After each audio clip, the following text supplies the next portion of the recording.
Hello girls, so from this to this फक्त concealers वापरून हा बेस मेकअप मी कसा केला बघूया. तर इनसाइडचे नवीन लॉन्च झालेले पुशिंग कन्सिलर्स आहेत जे खूप मस्त आहेत. सगळ्यात आधी ऑरेंज करेक्टर हे कन्सिलर आपण वापरूया. याचं पॅकेजिंग तुम्ही बघू शकताय, फार सुंदर आहे आणि वेगळं आहे थोडंसं. अगदी स्पॉन्जसारखं आहे. हे मी वापरलेलं देखील आहे. आता हे आपल्याला अगदी हलक्या हाताने आपल्या अंडर आईजला, जिथे तुम्हाला पिगमेंटेशन वाटत आहे तिथे लावायचं आहे. तर मी अंडर आईजला असं लावून घेते. अगदी थोडंसं लावायचं आहे. प्रोडक्ट जे आहे ते याच्यात आहे आणि हे तुम्हाला असं आतमध्ये प्रेस करून हे प्रोडक्ट घ्यायचं आहे जर एक्स्ट्रा हवं असेल तर. सो इथे लावते मी थोडंसं, जिथे थोडंसं हलकंसं पिगमेंटेशन वाटतं आहे तिथे लावते. आणि याला सगळ्यात महत्त्वाचं ना, तुम्ही फिंगर्सने ब्लेंड केलं तर खूप छान ब्लेंड होतं. So fingers are best for this concealer. त्याच्यामुळे याचा आणखीन एक फायदा असा की जेव्हा तुम्ही घाईमध्ये आहात किंवा तुम्हाला एकदम पटकन रेडी व्हायचं आहे, वेकेशनवर पण गेलेले आहात, तर त्यावेळी हे कन्सिलर खूप जास्त कामाला येणार आहे. फक्त ऑरेंज करेक्टरवाला कन्सिलर मी लावलं, त्याच्याने माझे सगळे डार्क स्पॉट्स पिगमेंटेशन कमी झालेलं आहे. आता नेक्स्ट जो शेड आहे तो आहे माझा शेड आहे आणि याचा जो नंबर आहे तो आहे नंबर 3 लाटे.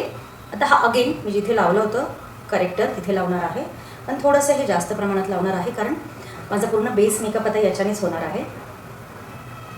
प्रोडक्ट कमी वाटलं तर पुन्हा प्रेस करून असं घ्या. अगेन हे मी फिंगर्सच्या मदतीनेच असं ब्लेंड करणार आहे कारण मी बघितलं इतकं छान ते हलक्या हाताने ब्लेंड केलं तर जास्त छान ब्लेंड होतं. जर तुम्ही ब्रशने किंवा ब्लेंडरने कराल ते प्रोडक्ट तुमचं निघून जाईल. त्याच्यामुळे मला बेस्ट वे वाटला हा फिंगरने ब्लेंड करायचा. सो तुम्ही बघू शकता किती छान एकदम मस्त बेस माझा झालेला आहे. तर लास्ट वाला जे कन्सिलर आहे ते आहे कॉन्टोर नंबर 8 आणि नाव पण याचं कॉन्टोरच आहे आणि हा थोडासा डार्क आहे कॉन्टोर म्हणून. सो इथे लावलं म्हणजे मी थोडंच लावते, एक डॉटच लावते कारण मला ते ब्लेंड करायचं आहे. एक डॉट लावते, त्याला मी पुन्हा स्प्रेड करेल ते 2 डॉट. आता हे देखील फिंगर्सनेच मी ब्लेंड करते.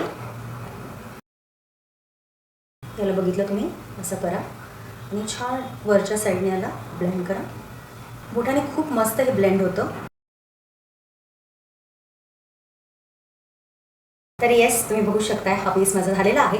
फक्त हलक्या हाताने एका पावडरने सेट करायचे. तर इथे मी पूर्ण मेकअप करून आलेली आहे. याच्यातला तुम्ही एक शेड जरी घेतला या कन्सिलर मधला तुमच्या एक्झॅक्टली स्किन टोनचा तरी इनफ आहे कारण याचं जे ॲप्लिकेटर आहे आणि ब्लेंड जसं आपण करू शकतो फिंगर्सच्या मदतीने, ती मला खूप छान वाटलं.